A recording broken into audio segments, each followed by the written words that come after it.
पहा नवीन एपिसोड्स एकदम add free.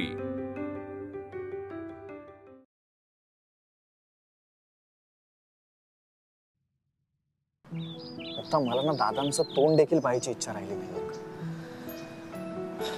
बघ, सकाळ संध्याकाळ सतत घरात बसून भांडत राहण्यापेक्षा ना असं वाटतं की आता घरातून निघून जाऊ। तुटका मुटका का होईना पण आपण आपला संसार करू। बघ, थोडं थोडं सुख वेचत राहू। तो सगळ्यात सोपा मार्ग आहे, पण घरातून पळून जाणं म्हणजे संकटांना अडचणींना घाबरून पळून जाण्यासारखं नाहीये का? आपल्याला दोघांचाच विचार करून कसं चालेल? आजी, मोठ्या आईजांना आपल्याकडून लय अपेक्षा आहेत। त्यांचं काय? त्यांना असंच सोडून जायचं का? आणि गायत्री, भाऊ काका, त्यांना आपल्यामुळे आयुष्यात काहीतरी चांगलं घडत आहे असं वाटायला लागलंय। एवढ्या सगळ्या लोकांना वाऱ्यावर नाही ना सोडता येणार।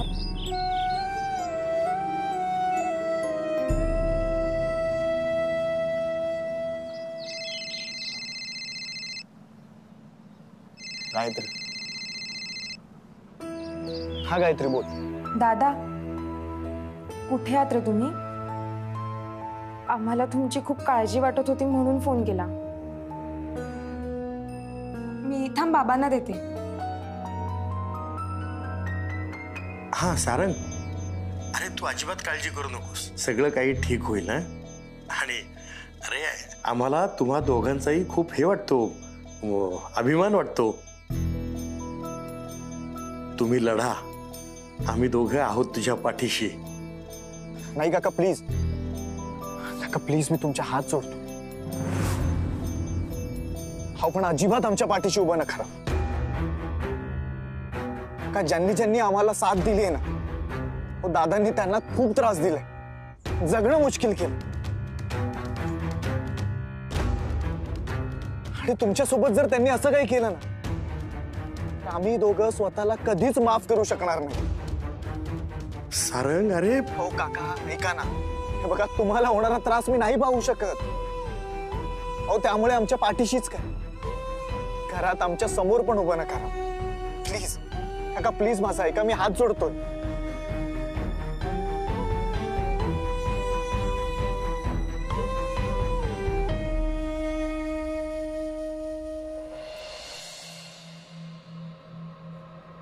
श्रीधर, मालक, तुला मुलं आहेत ना? हो, मला 2 मुलं आहेत। तू माझं म्हणणं समजू शकतोस। मला सांग, आपल्या मुलांच्या भवितव्याचा विचार करणं, त्यांच्या सुखासाठी धडपडणं, त्याच्यामध्ये काय काय गैर आहे रे? काय चुकीचं आहे? आज जी काय प्रतिष्ठा, मान, सन्मान मला मिळतोय ना, त्यासाठी आयुष्याची 25 वर्ष झटलोय मी। आता हे जे मिळवलेलं आहे ते टिकवण्यासाठी मुठी वळल्या तर काय बिघडलं? नाही मालक, अजिबात चुकीचं नाही। घराचे प्रमुख म्हणून आणि वडील म्हणूनही तुम्ही अजिबात चुकत नाही आहात। मग हे माझ्या माणसांना का नाही कळत? ते माझ्याच विरोधामध्ये कशी काय जातात? माझी तळमळ, माझी तडफड त्यांना कळत नाही का? मालक, लहान तोंडी मोठा घास घेतो। जे दिसतंय ते सांगू? बोल। मालक, ह्या सगळ्या मागे ना मला चंद्र आजींचा हात दिसतोय। आज सारंग भाऊंच्या प्रेमालाही त्यांनीच हवा दिली। मालकीन बहिणं पण तुमच्यापासून त्यांनीच तोडली। मालक, ती बाई बदला घेते नाही, म्हणजे माझी आणि त्यांची काही दुश्मनी नाहीये। जे चूक आहे ते चूकच आहे ना मालक। मालक, तुम्ही मला काही म्हणा, पण तुमच्या काळजीपोटीच सांगतोय, त्या जोपर्यंत घरात आहेत ना, तोपर्यंत तुम्हाला त्रास देणाऱ्या गोष्टी घडत राहणार म्हणजे राहणारच।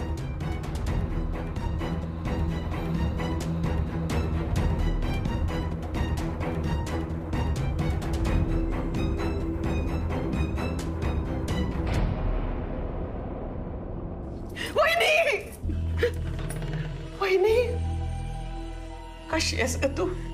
किती बारीक झालीस। वेळेवर जेवतेस ना? अगं बाई, तुम्ही सुद्धा आमच्यासारखं डायटिंग सुरू केलंय की काय? तिला डायटिंगची काय गरज आहे? लेकराच्या काळजीनेच बिचारी बघ कशी बारीक झाली.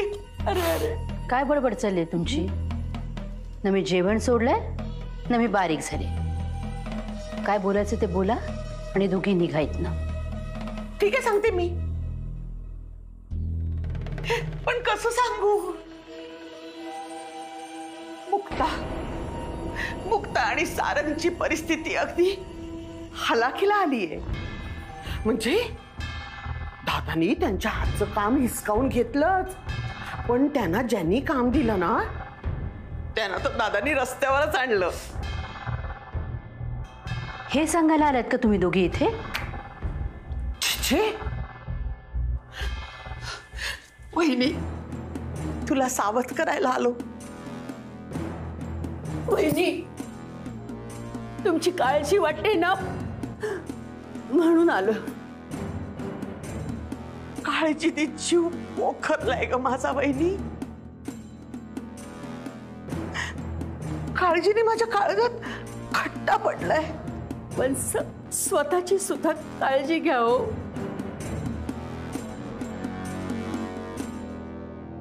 वहिनी, मुक्ता आणि सारंगला ज्यांनी मदत केली त्यांना तर हे माहितीच नव्हतं की त्यांचं लग्न झालंय, पण तरीही दादाने त्यांची अशी अवस्था केली.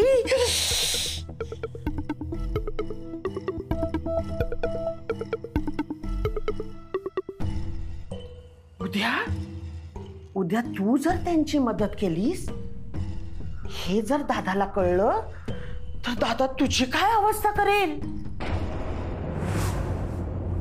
वहिनी, आपलं जरी पटत नसलं ना, म्हणजे आपल्या टेन्शन जरी असलं ना, तरी आपण एकाच घरातले आहोत. आपण एकच आहोत ग. किती झालं ना तरी जीव तुटतो ग तुझ्यासाठी. तीळ तुटतोय हो जीव.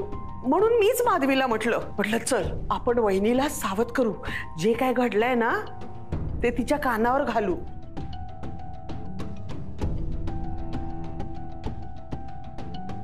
वहिनी,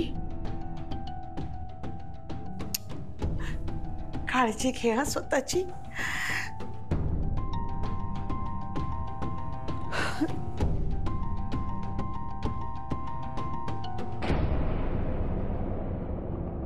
चंद्राबाई, ए चंद्राबाई. रावसाहेब, आणि असा का रागाने हाक मारतोय हो?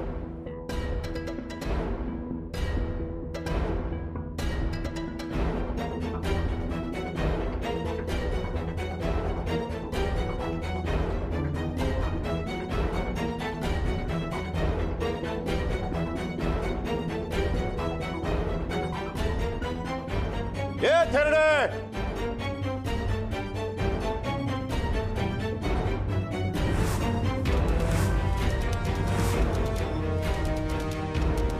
आज मी काय करून आलोय माहितीये?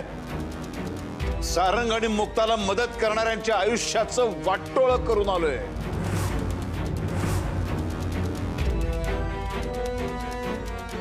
पण हे बाहेरच्यांचं झालं, घरातल्यांचं काय?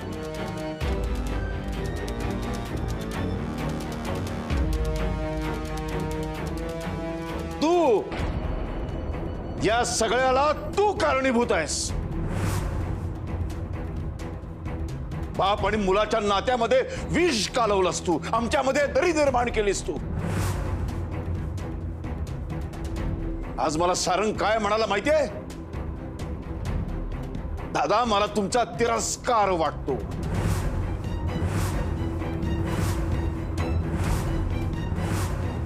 वाळवी आहेस तू, वाळवी. या घराला लागलेली वाळवी आहेस. पोखरत चाललीस माझ्या घराला.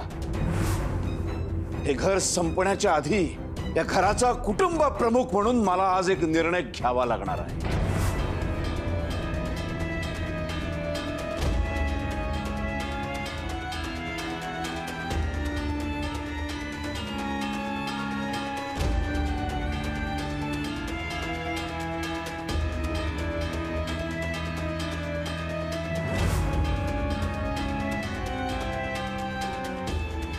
घरातल्या नात्यांची जी वाताहत झाली ना, या सर्वस्वी तू कारणीभूत आहेस.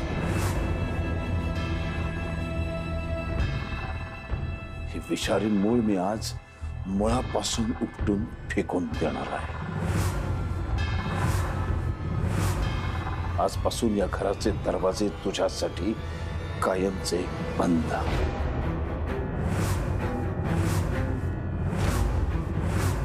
माझा मुलगा मला जे म्हणाला ना की दादा तुम्ही मेलात काय जगलात काय आता मला काही फरक पडत नाही, तेच मी तुला सांगतो. तू मेलीस काय जगलीस काय आता मला काही फरक पडत नाही. चल घराच्या बाहेर तुला आता फेकून देतो की नाही बघ.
आजी बरी आहेस ना तू? तिरस्कार.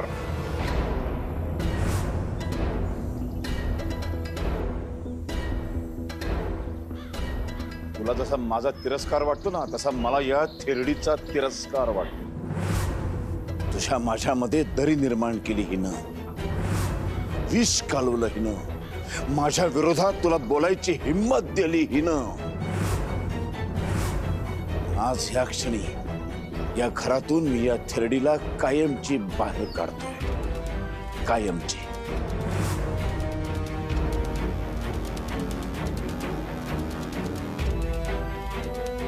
शापमुक्त केलंय मी हे घर.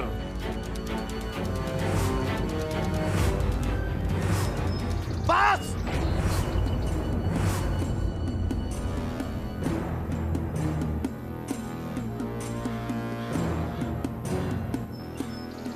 थोडस जर मागं वळून पाहशील ना तर तुला सगळं लक्षात येईल नेमकं काय घडलंय ते. बापाचं प्रेम तुला कधी कळलंच नाही रे. हे सगळं मी करतोय ना ते केवळ प्रेमापोटी. नाही, प्रेम नाहीये आणि तुम्ही एक शब्दही बोलू नका. आज आत्ता ह्या क्षणापासून तुम्ही माझे वडील नाही आणि मी तुमचा मुलगा नाही.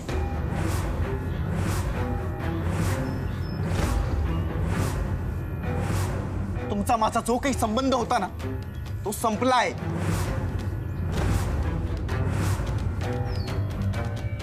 दादा. आणि हो, मी मुक्ताला घेऊन कायमचा एक घर सोडून चाललोय.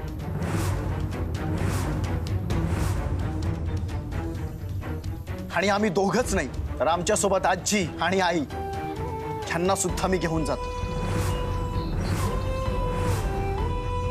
आणि या घरातल्या कुणीही म्हणजे कुणीही जरी मला थांबवण्याचा प्रयत्न केला ना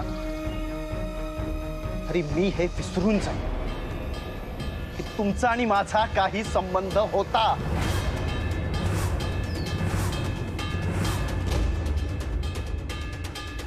थांब सारंग, हे घर सोडून आपण कुणीच जाणार नाही. हे काय मला घराबाहेर काढतील, उलट मी त्यांना घराबाहेर काढीन. कारण हे घर तुझ्या आजीचं आहे.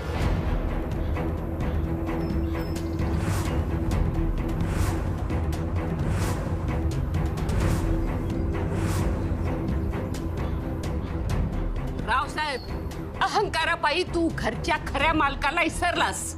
म्या कधी बोलणार नव्हते, पण तू बोलायची येळ आणलीस. फक्त बोलायची येळ नाही, तर माझा हक्क गाजवायची येळ आणलीस.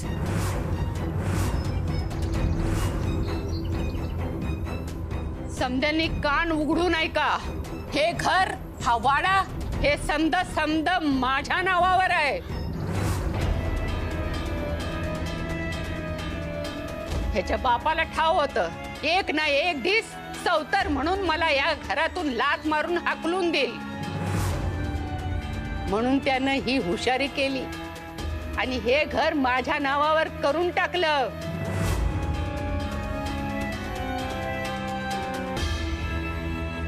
अरे देवा, उगाच रावसाहेबांची मर्जी सांभाळत बसलो. एवढी करोडची प्रॉपर्टी, हा वाडा, हे तर सासूबाईंच्या नावावर आहे. माझ्या सासूबाई तर देवींचं रूप आहे ग बाई. घाबरू नको सारंग, घरच्या 7 बाऱ्यावर चंद्राबाईचंच नाव आहे. या घरातून ती लोक जातील ज्यांच्या डोळ्यात तुमचं नातं खुपतंय.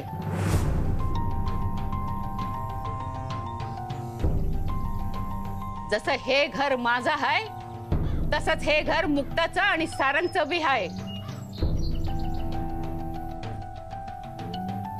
लई जुलूम केला रे तुम्ही समद्यानी माझ्यावर. स्वतःच्याच मालकीच्या घरात मलाच कोंडून टाकलं. बस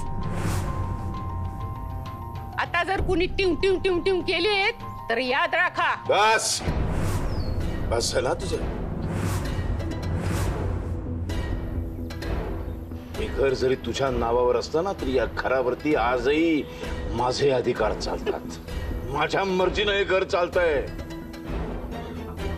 ते एखाद्या घरावरती नाव असतं ना, पार्वती निवास, सावित्री निवास, तसं चंद्राबाई निवास, हे ठीक आहे, इथपर्यंत मी समजू शकतो. पण प्रभू कृपा, तसं चंद्रा कृपा होऊ शकत नाही. तेवढी तुझी लायकी नाही ग. आणि एक गोष्ट लक्षात ठेव, 7-12 वरती जरी तुझं नाव असलं तरी हे घर माझ्या मेहनतीने उभं राहिलंय. मी उभं केलं हे, माझ्या घामाच्या पैशावर उभं राहिलं हे. या घरावरती 24 तास 12 महिने माझे अधिकार चालतात.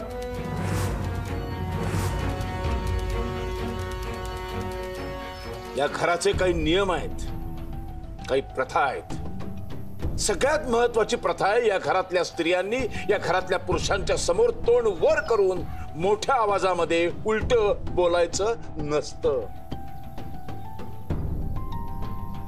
माझे वडील हयात असताना जर तू का अशी बोलली असतीस ना, तर माझ्या वडिलांनी तेव्हाच तुला या घरात हाकलून दिलं असतं. आज माझा मुक्तावर जो राग आहे ना, तो ह्याच कारणासाठी. तिने ही प्रथा मोडली आहे. तो माझा तिला कायम विरोध असणार आणि यापुढेही राहील. देवाना जन्म देताना नियम बनवले असतील तर माया मर्जीशिवाय तोंड उघडायचं नाही, चालायचं नाही, डोळं सुद्धा उघडायचं नाही. त्यानं बनवताना कोणते नियम लादले नाही, मग तुम्ही कोण आहात?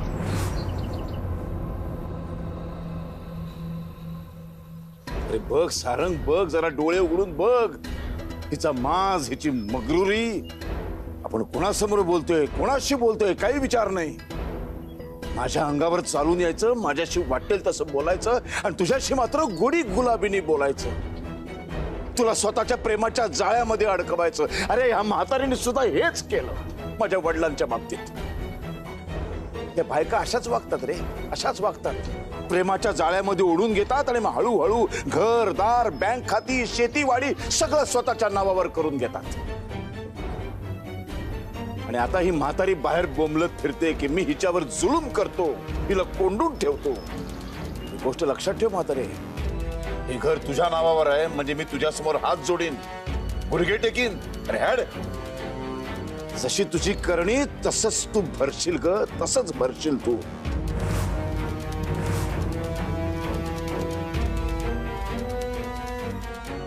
सगळ्यांनी लक्षात घ्या, हे घर हा वाडा या थेरडीच्या नावावर आहे. आजपर्यंत तुम्हाला कुणालाही माहित नव्हतं, फक्त ह्या मुक्ताला माहिती आहे.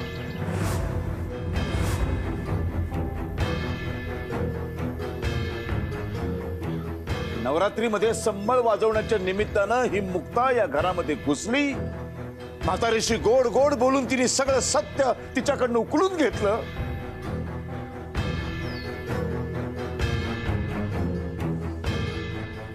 आणि हा आमचा भोळेश्वर ती प्रेमाच्या जाळ्यामध्ये अडकवते तुला, अडकवलंय तिने तुला. अरे अजून मेंदूची कवाडं खिडक्या उघड, तिचा डाव समजून घे. हे संपूर्ण घर हा वाडा तिला स्वतःच्या नावावर करून घ्यायचा आहे आणि ही म्हातारी संपूर्ण घर तिच्या नावावर करणार म्हणजे करणारच. वा, ती सहजपणे शेण फेकून मोकळे होता नाही. मला तुमच्या या घराचं मालमत्तेचं काही पडलं नाही. आता माझ्या नावावर काय करणार आहे? आम्ही कोणाचं काही लुबाडणार आहे?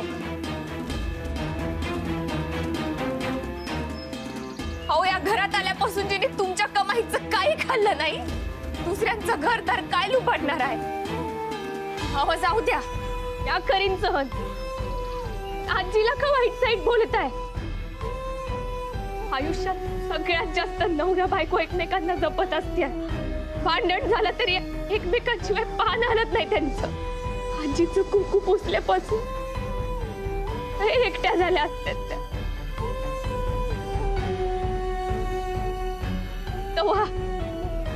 तवा गरज होती तुमच्या प्रेमाची, मायेची, 4 शब्दांची. आजही ते वेगळं काहीच मागत नाहीये. एवढ्या या घराच्या मालकी नसून तुम्ही त्यांना एका खोलीत कोंडून ठेवलं. त्यांनी ते निमूटपणे सहन केलं आणि तरीही तुम्हाला जर ते वाईट लबाड चोर वाटत असतील ना, तर देवी आई समोर जाऊन माथा टेकवा आणि सद्बुद्धी दे असं म्हणा.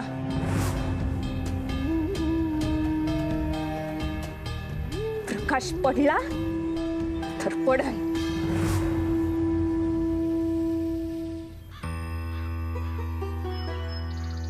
दादा, तुमच्या लक्षात येतोय का?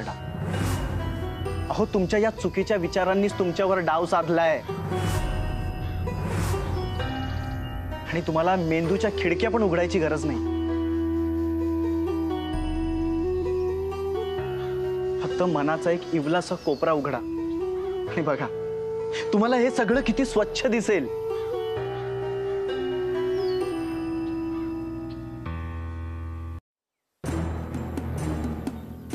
आणि इथून पुढे आजीला हात जरी लावला ना कोणी, तरी गाठ माझ्याची आहे.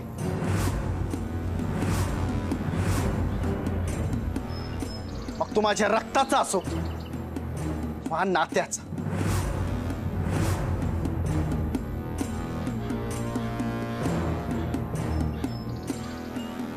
तिला जो त्रास होईल त्याच्या 10 पट त्रास त्या व्यक्तीला सुद्धा होईल.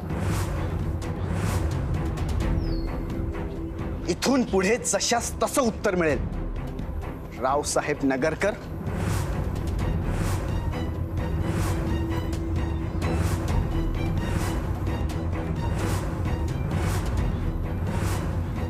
तुम्ही तुमच्या आईला चंद्राबाई अशी हाक मारता ना,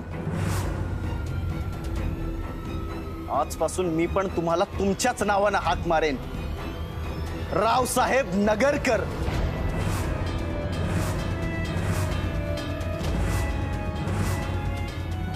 तुम्ही जर हे थांबवलं नाही ना, तर मी सुद्धा हे वाढवत नेईन.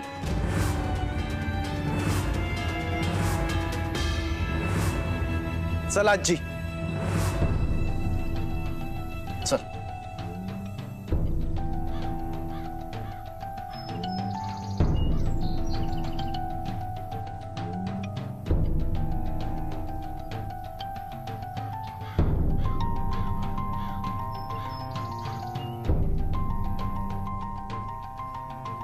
आणखी एक.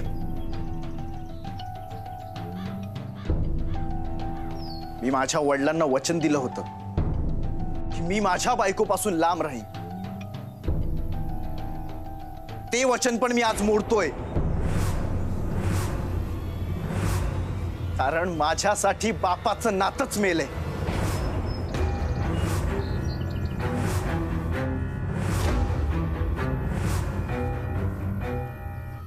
तुम्हाला पटो वा ना पटो, आतापासून मुक्ता माझ्या सोबत राहणार आहे. ती या आउट हाऊस मध्ये सुरक्षित नसताना तिथे ठेवण्याची फार मोठी चूक केली आहे मी. मुक्ता सारंग नगरकर या घरची सून.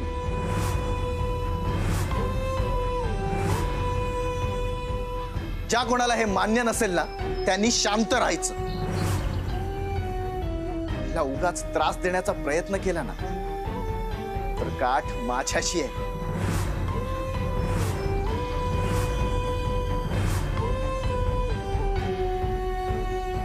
आणखी एक, पुढच्या पिढीचे रक्त हे मागच्या पिढीपेक्षा जास्त सळसळत असतं. त्यामुळे रावसाहेब नगरकर, लक्षात ठेवा, मी तुमच्यापेक्षा दुपटीनं कठोर ठरू शकतो.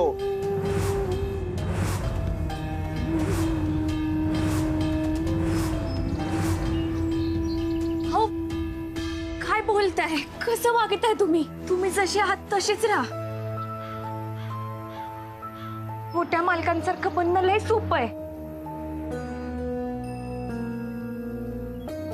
ना. आपल्याला बळजबरी करून धाक दाखवून माणसं नाही जिंकायचे. कोणाला तरी उत्तर द्यायचं म्हणून स्वतःच्या माया नजरेत पडू नका. हे बघ, काही झालं की आपण आपली जागा नाही सोडायची.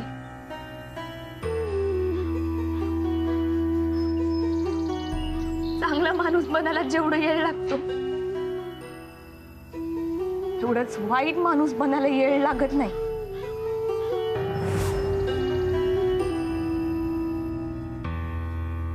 मुक्ता, मला तुझं म्हणणं पटतंय. हे बघ, पण काही झालं ना तरी मी तुला त्या आउट हाऊस मध्ये परत ठेवणार नाही. अगं, तुला 2 दिवस मी तिथे ठेवलंय ना, तेच पाप आता माझं फिटणार नाहीये. आता नाही. मुक्ता, आत्तापासून तू माझ्यासोबत जसं नवरा बायको राहतात ना तसं माझ्या रूम मध्ये राहणार आहेस.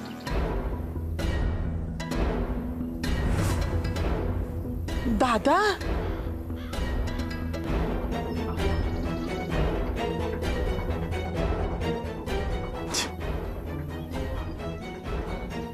चला आजी.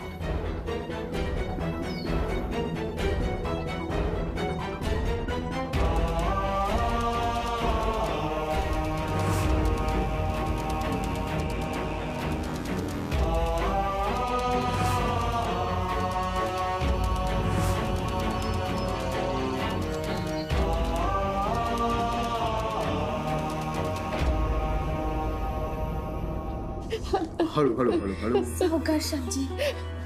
ये, बस इथे. या, बस. बसा. हळू हळू बस.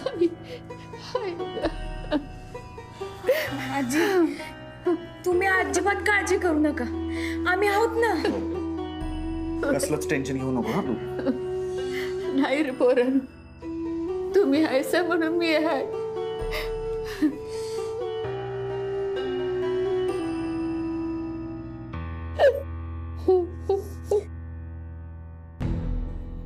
दादा, तू बाळा जा, मला जरा एकट्याला राहू दे. नाही दादा, काही झालं तरी मी तुम्हाला एकटं सोडून कुठे जाणार नाहीये.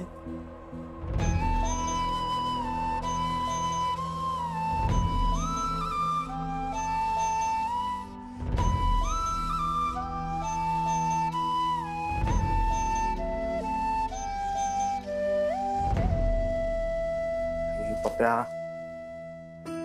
यार प्रेम तर जाते. आता फोन उचल प्लीज. हा सारंग, बोल ना. यार, बरं झालं तू फोन उचललास. मला खूप भीती वाटत होती. म्हणजे त्या दिवशी ते एवढं सगळं घडलं. आणि हे बघ सारंग, त्या दिवशी नंतर ना माझ्याकडे दोनच पर्याय होते. एक म्हणजे फोन मधून सिम कार्ड काढून फेकून देणे, म्हणजे तू मला कॉन्टॅक्टच करू शकणार नाही. दुसरा म्हणजे जो मी आत्ता निवडलाय. काय बोलू यार, हे पप्या मला ना तुझ्या वडिलांना भेटायचंय. मला त्यांची माफी मागायची. मी तुझ्या घरी येतो. अरे सारंग भावा, पप्या मला काही एक ऐकायचं नाहीये यार. तुझ्या मैत्रीला सलाम करत मला तुला कडकडून मिठी मारायची आहे. तुला भेटून काय करकचून मिठी मारायची ती मार, पण सलाम बिलम करायचं बोलशील ना तशीच उलट्या हाताची ठेवून दिला मी एक. सांगून ठेवतोय. पप्या तू पण नाही यार. ओके ठीक आहे, मी येतो. भेटू. ठेवतो.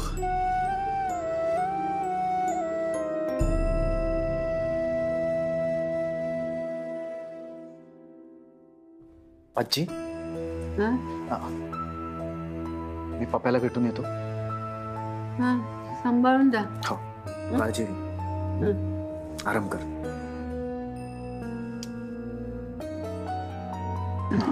आलोच. झोप झोप पड तू.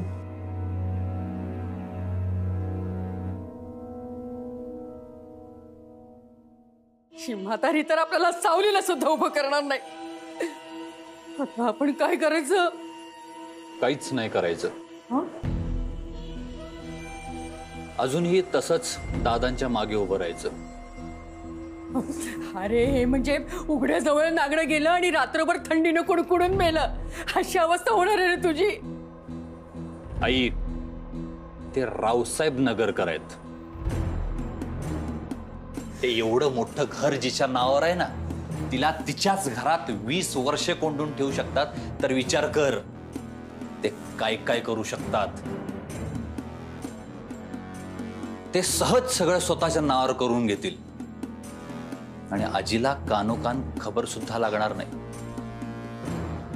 आई, तुला त्यांच्या तोळखी आणि ताकद माहित नाही अजून.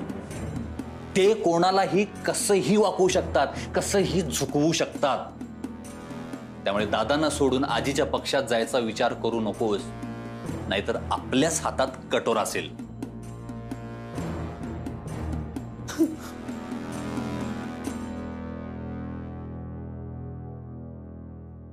दादा, मला माहिती आहे तुम्हाला सारंगच्या वागण्याचा भरपूर त्रास होतो, पण तुम्हाला शांत राहावं लागतं. संकटात संयम आणि अडचणीत दटून उभं राहायचं हे तुमच्याकडूनच शिकले मी. सारंग, आई तुमच्याशी कसेही वागू दे, पण माझं तुमच्यावर खूप प्रेम आहे दादा, आणि तुम्हाला मी असा त्रास होताना नाही बघू शकत.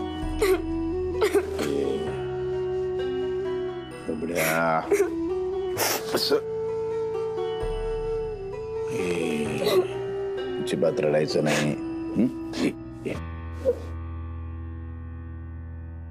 तू जसा माझा त्रास बघू शकत नाहीस ना, तसं मी सुद्धा तुला रडलेलं नाही पाहू शकत.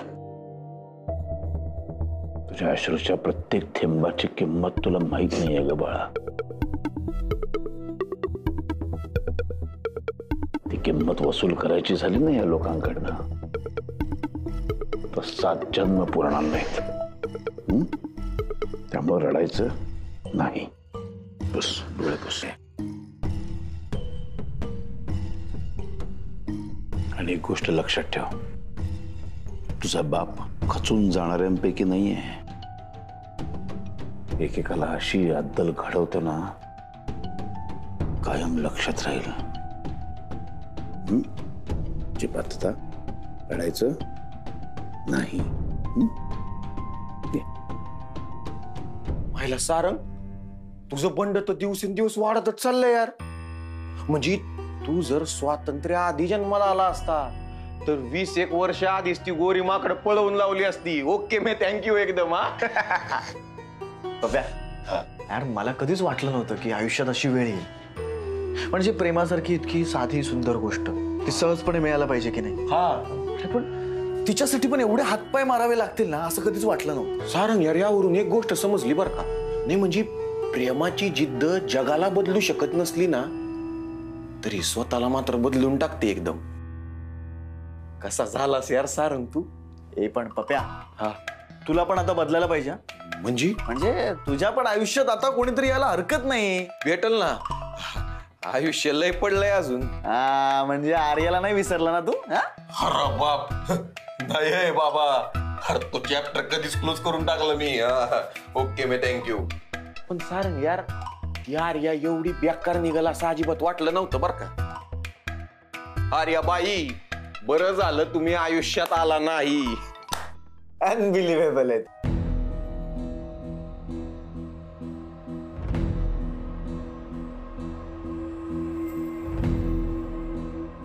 आर्या, अगं पॅक का भरतीयेस? मग काय करू? अजून किती अपमान सहन करायचा मी? किती स्वतःला त्रास करून घेऊ? संपली यार माझी ताकद. काहीच मनासारखं घडत नाहीये. हे बघ, एक दिवस ना तुम्ही सगळे त्या मुक्ताला सून म्हणून स्वीकाराल आणि मला या घराच्या बाहेर हाकलून द्याल. त्याआधीच मी गेलेलं बरं. हे बघ आर्या, असं काहीच होणार नाहीये. हे बघ, आज जे सारंग बोलला ना तिला की आजपासून आपण एकत्र राहू वगैरे, तेच. आर्या, प्लीज रडू नकोस. सारंगला तुझं प्रेम का दिसत नाहीये? Don't know. ती मुक्ता त्याच्यावर कधीच प्रेम करू शकणार नाही, तेवढं प्रेम करतेस ग तू त्याच्यावर. पण त्या मूर्खाला कसं कळत नाही का? त्याला काही बोलू नकोस ग.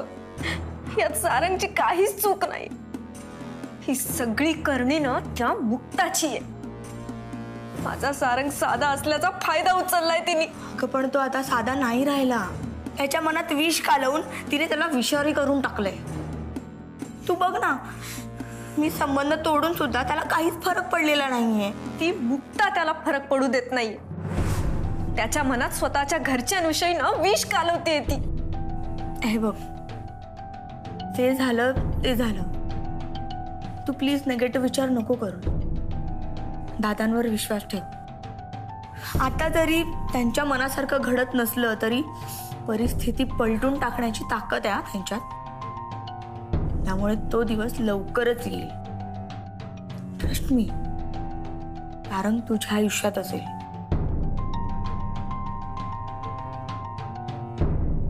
अहो, ही मुक्ता सारंगच्या आयुष्यात आईमुळं आली आहे. आईनच त्यांच्या ह्याला काय प्रेमाला हवा दिली आहे असा आरोप दादांनी आईवर केला. आणि अहो, आईला जवळजवळ घराबाहेर हाकलूनच दिलं होतं. मग आईनं सुद्धा जरा हे केलं आणि दादांना सांगितलं हे घर माझ्या नावावर आहे असं एकदम हे दिलं, प्रत्युत्तर दिलं. वहिनी, अहो सारंग आणि मुक्ता सुद्धा आजीच्या मदतीसाठी धावून आले. मग सासूबाई आता कुठे आहेत? त्यांना सारंग दादा आणि मुक्ता वहिनीने त्यांच्या खोलीत नेलंय. हे बरं झालं. बरं वहिनी, नाही आम्ही आता निघतो. कारण आम्हाला जर इथं कोणी पाहिलं ना तर सगळा राग आमच्यावरच ते गेलो. चल काहीतरी चल.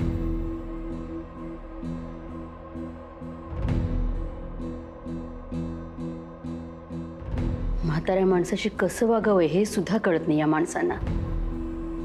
सासूबाईंचं काहीच चुकलेलं नाहीये. सारंगसाठी योग्य मुलीचीच निवड केली त्यांनी.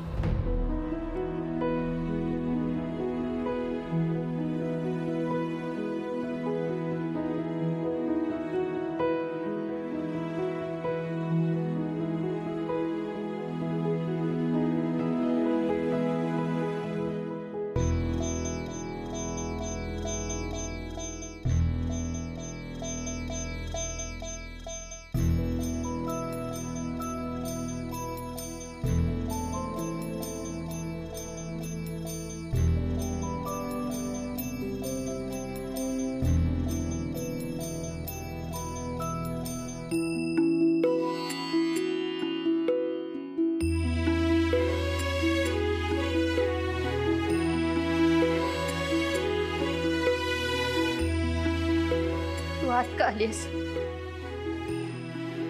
जा तू. थांबा ना, किती दिवसांनी बघते तुम्हाला. डोळं भरून बघून तरी द्या. हा गृहप्रवेशालाही नव्हता,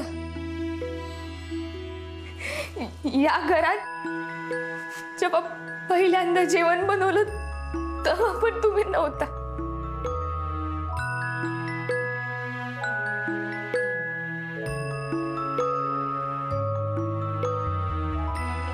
मोठी आई, आता आम्ही एकत्र राहणार आहोत.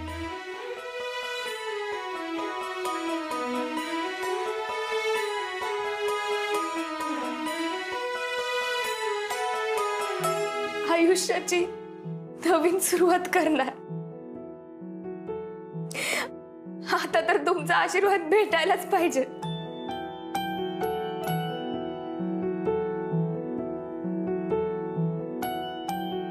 अहो, किती दिवस आता दरवाजाच्या बाहेरून आशीर्वाद घेऊ.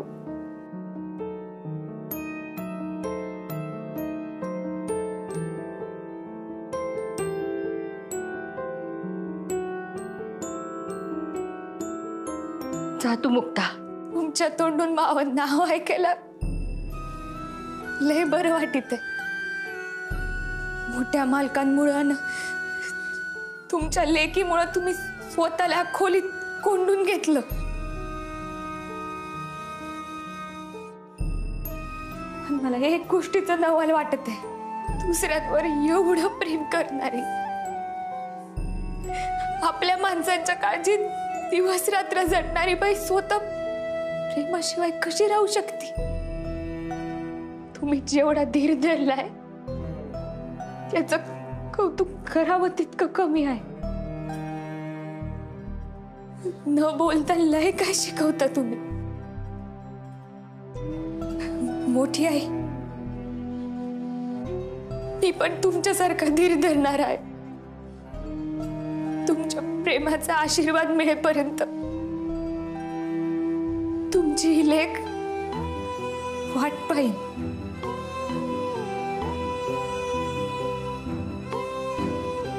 येते.